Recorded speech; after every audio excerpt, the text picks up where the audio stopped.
السلام عليكم ورحمة الله تعالى وبركاته. أحبائي حبيباتي، اليوم بحول الله جيت نوريكم كيفاش ديروا الجيب اللي في لي فيست في لي مونطو أو في السراويل، يعني في لي جيب.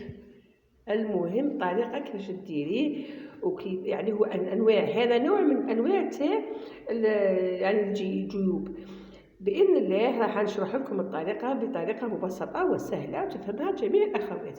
ما عليكم، ما تنسوش الأخوات فقط أنه من أجل أننا نواصلوا في يعني الدروس هذه ونوضحوها لكم بطريقة سهلة هذه. ما عليكم إلا تبارطاجيو الفيديوهات وباش تكثر المشاهدة واللايك، مساعدتنا ودعمنا. احنا نتوما تدعمونا باللايك والاشتراك، وحنايا ندعمكم بالمواضيع اللي أسرار الخياطة اللي تخفى عن جميع المبتدئات، ونكونوا يعني يد بيد بحول الله. اليوم نبداو على بركة الله. شوفي هنايا باش ما نطولكمش على الفيديو، هاني رسمت لكم انه في الاول ترسمي، خاصة للكبار الصغار ندير لهم فيديو وحده، الأجياب يعني تاع جيوب تاع الولاد الصغار ندير لهم فيديو خاص ثاني لكم تفهموا الموضوع. ترسمي هنايا مستطيل طوله 16 سنتيمتر، عرضه 2 سنتيمتر. في المنطقة وين تحطيه في المونطو أو الجيب أو السروال. أنا في حال ما إذا شفت عندي المتابعة أو المشاهدة واللايك كثير، نفهم باللي راكم مهتمين وحابين تعرفوا أكثر فأكثر عن طريقة خياطة الجيوب. بهذه ندير لكم فيديو خاص بحول الله ونوريكم بالتفصيل وين يقع يعني وين يقع الجيب، والمسافة اللي تبعدي بها على الخصر أو في السروال أو في الجيب باش تطيحي المقاييس يعني مضبوطة. نبداو دركا على بركة الله بعد الصلاة والسلام على أشرف المرسلين. شوفي هنا قلنا ترسمي مستطيل طوله 16 سنتيمتر وعرضه 2. ومن بعد هنا في المنتصف بالضبط يعني 1 سنتيمتر و1 سنتيمتر، تحطي نقطة هنا وتحطي نقطة هنا، تحطي نقطة هنا ونقطة هنا. النقطتين هذو بعد ما حطيتيهم تسطري تقسميو كأنك قسمتي هذا المستطيل على 2. ومن بعد تجيبي قطعة قماش. هنا الطول تاع هذا الجيب هو 16. هذه القطعة اللي عرضها 6 سنتيمتر وطولها 20 سنتيمتر. وعلاش 20 سنتيمتر؟ لأنه لازم تكون أكبر من هذه ب4 سنتيمتر. دوك نوضح لكم بالعقل، تبعوا الفيديو الأخير تفهموا علاش درناها أكبر من هذا المستطيل ب4 سنتيمتر. فوالا شوف، تحطي راح نديرو هذا مثلا الجهة هذه راح نحطوها، تفهمنا، وتحطي والأخوات المبتدئات يحكموا بليباك. تحكمي بليباك هنا. المهم أنه أنا هنا نشوف اللي مش 2 سنتيمتر 2 سنتيمتر هكذا. شوفي تخلي منا 2 سنتيمتر، منا 2 سنتيمتر، وهنا 2 سنتيمتر أكبر من المستطيل اللي خدمناه علو. وتحكمي بليبانغ هنا وهنا. هذه القطعة الأولى كما راكي تشوفي. ومن بعد هذه القطعة الثانية اللي هي تاع الجيب من داخل.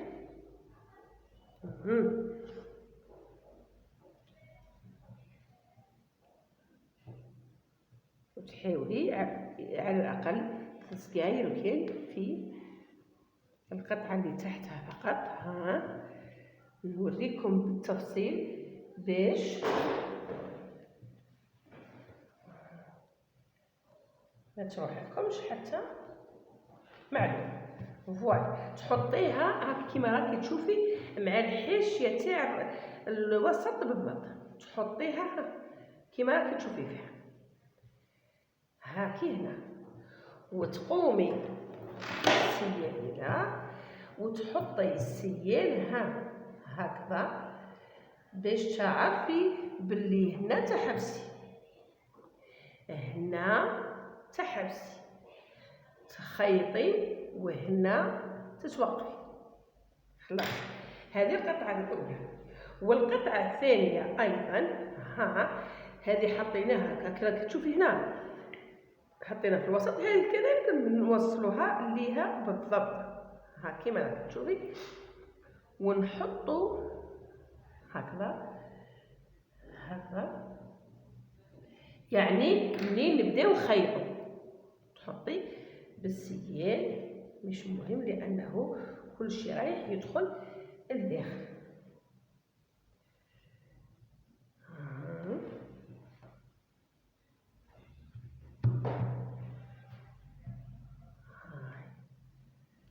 يعني هذو لي زيفاك هذا الوقت اللي راهم يبيعونا فيه الراس تاعهم يكونش حاد بزاف، على هذيك نلقاو اشكال هنا باش فوالا تخيطي 1 سنتيمتر لهنا وتخيطي 1 سنتيمتر لهنا.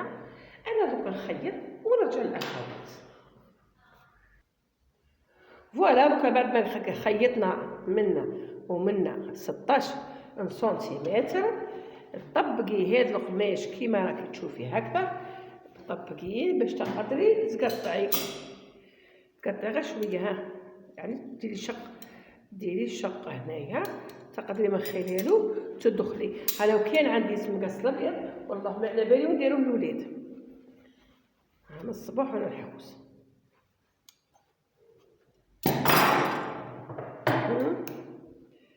هنا المقص الابيض هذاك الصغير تدخلي به فاصيل، شوفي هنا تدخلي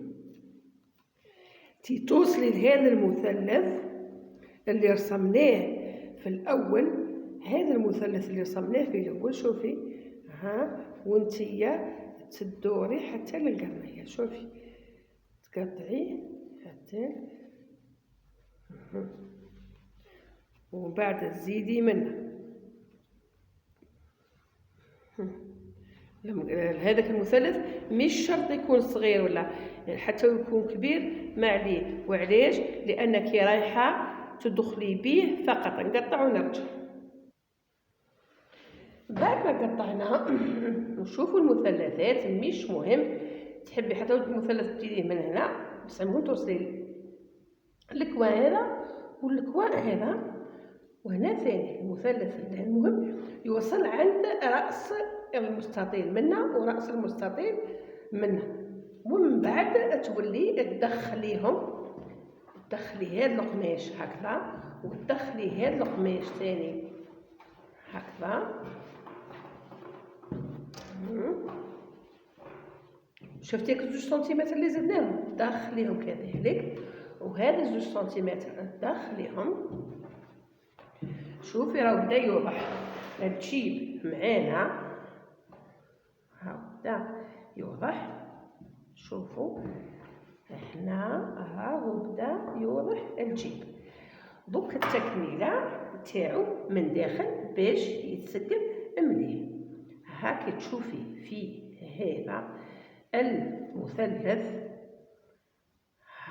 كيما راكي تشوفي فيه هكذا، تخيطي عنده مباشرة. شوفي القماش كيفاش درنا له هذا، ديري له هكذا وتخيطي عند حدود المثلث بالضبط من هذا الجهة ومن الجهة الأخرى، نخيط ونرجع.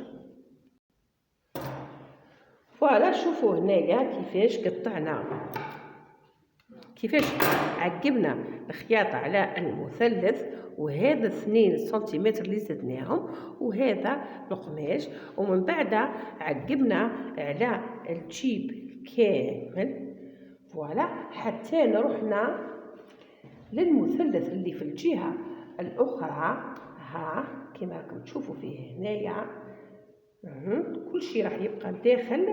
ومن بعد هنا رايح وضح لكم هنا الآن الجيب كيما دوكا.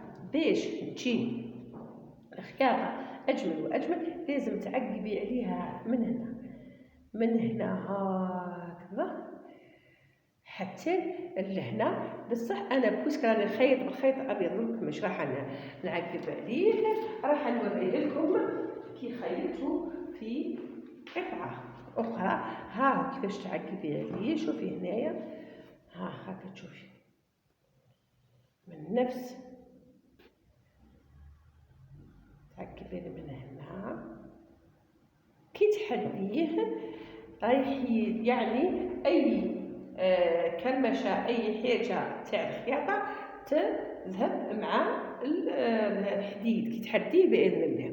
نتمنى انني كنت وفقت فيه شرح ولو بطريقه ولو ببساطه يعني هذا الموضوع. اللي عجبكم الموضوع ما تنسوش لايك وتبارطاجيو للاخوات. ادعمونا وحنا ندعموكم بدروس اكثر واكثر بحول الله. السلام عليكم ورحمه الله تعالى وبركاته.